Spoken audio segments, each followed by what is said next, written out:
Hello everybody, I'm Nate with Budget Auto, bringing you more great automotive related content helping you save time and money.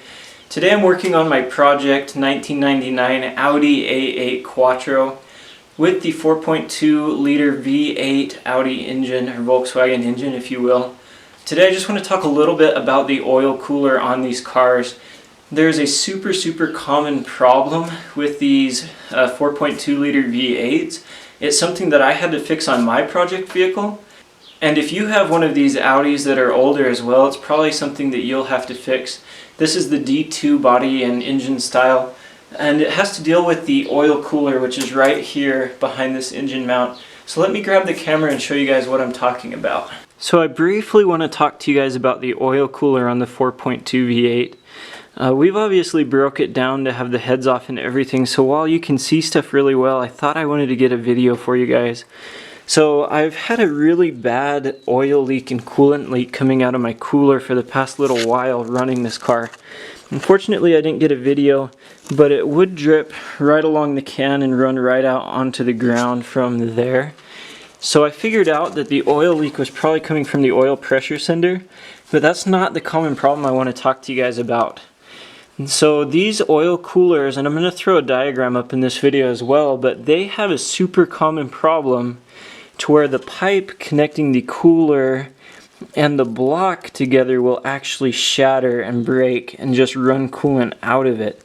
So that's right, these oil coolers, for some reason, because they're super inaccessible, have a plastic pipe in between the block and the cooler itself that shovels or transfers most of the coolant through it.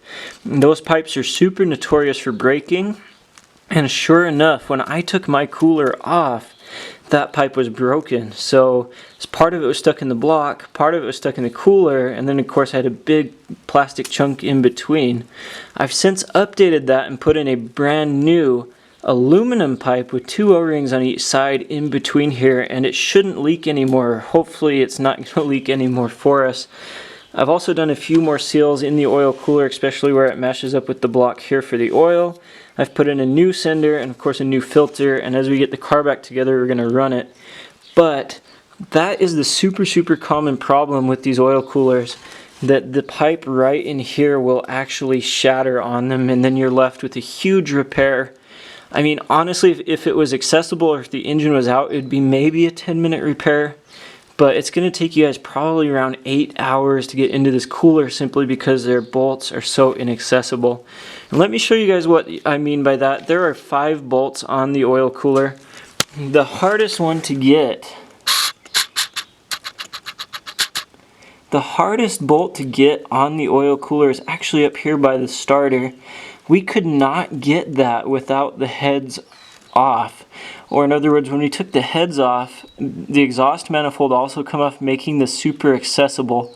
Now I know you can get it with the heads on because a lot of people talked about it, about being able to get it, but this bolt took them about an hour to get off. So luckily for us, we were doing a lot of other major repairs on the engine, and I figured let's just take the oil cooler off and get to it while we're doing the head gaskets and everything else. So that bolt's super hard to get to. Of course there's a bolt here, there's another bolt right here, and then there are 2 bolts on the bottom.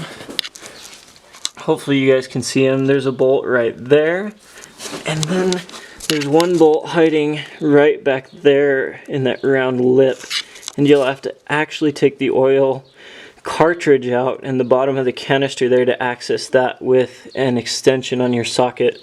And of course those are all Allen wrenches. So when you do take off the oil cooler, especially this back bolt here, make sure that you really seat your Allen wrench deep into the socket. And of course you're going to need a socket Allen wrench, and then you can torque them off. And they're not torqued very high. They're maybe 18 foot-pounds or something like that. And of course just kind of use like a star pattern as you put them back on so that everything meshes up straight.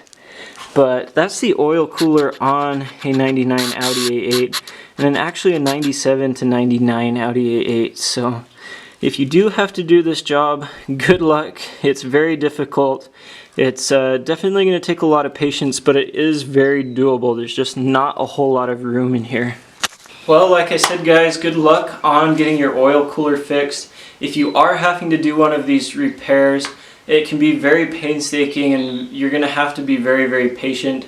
But there are a lot of help available on Audi pages, on Audi forums.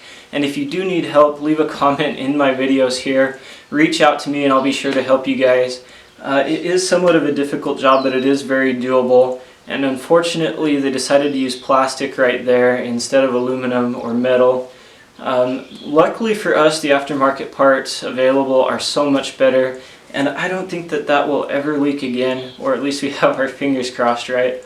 But once we get this whole car back together, it should be good to go again for another 150,000 miles. So thank you guys so much for watching. Again, I'm Nate with Budget Auto. Go ahead and like this video, subscribe to the channel if you haven't already. It helps me out so much. And I'll catch you guys in the next one. Next level.